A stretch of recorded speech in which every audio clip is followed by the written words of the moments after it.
Welcome to my channel Radhika Bhaktimalika channel.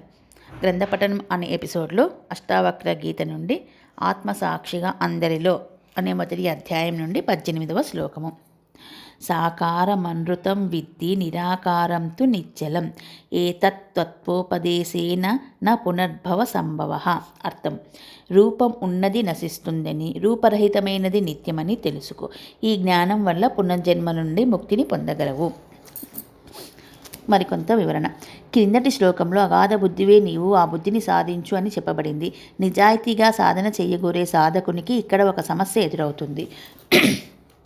ఆలోచనలు లేకుండా చేద్దామని ప్రయత్నించే కొద్దీ అనంతంగా అవి ఉదయించి దృష్టిని మళ్లిస్తూనే ఉంటాయి. గత అనుభవాల ఆధారంగా మనోబుద్ధులు అనేకానక రూపాల్ని, నామాల్ని ఊహించి రూపించి చూపిస్తూనే ఉంటాయి. మనస్సుని శాంతంగాను, బుద్ధిని నిశ్చలంగాను ఉంచడానికి అనువైన పద్ధతి ఒకదానిని సూచిస్తున్నారు ఇక్కడ అష్టావక్ర మహర్షి. సాధకులు తాము సాధించదలుచుకున్న దానిని స్పష్టంగా అర్థం చేసుకొని తీరాలి. నేను ఫస్ట్ శ్లోకంలో అదే చెప్పానండి. మనం ఒకసారి కోరుకుంటాం ఏదో మనసుండి, మళ్ళీ అది పోతుంది, మళ్ళీ ఇంకొకటి మనం కోరుకుంటాము.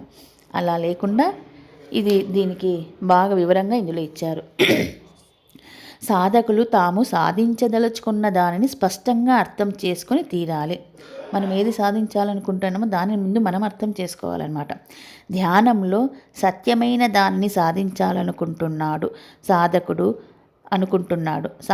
సత్యం అంటే ఏమిటో అర్థం చేసుకోవాలి.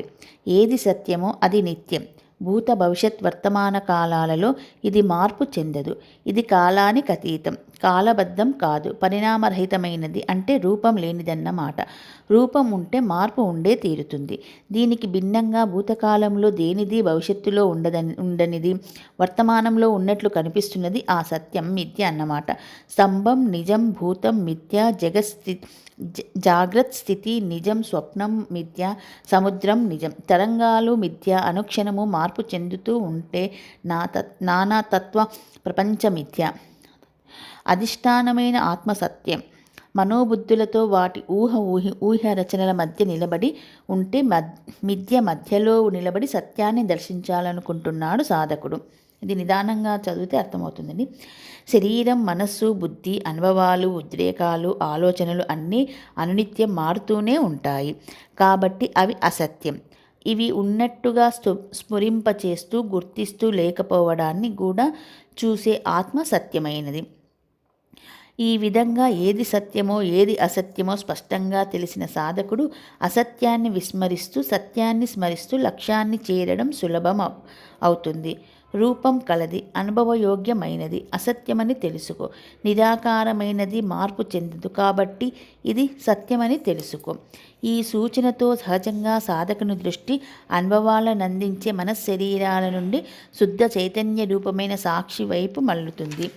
ఈ సత్య స్వరూప జ్ఞానంలో నిష్ట కలగలగానే అజ్ఞానజనితమైన అహంకారము, దాని కల్పనా మాత్రమైన ప్రపంచము కూడా మిథ్యగా సాధకునిచే గుర్తింపబడతాయి. ఆ తర్వాత అవి ఉన్నా లేనట్టే. ఆకాశంలో నీలవర్ణం కనిపిస్తున్నా లేదని తెలిసినట్లే కనిపిస్తున్న ప్రపంచం మిథ్య అని తెలుస్తూనే ఉంటుంది. హరి ఓం తస్సత్.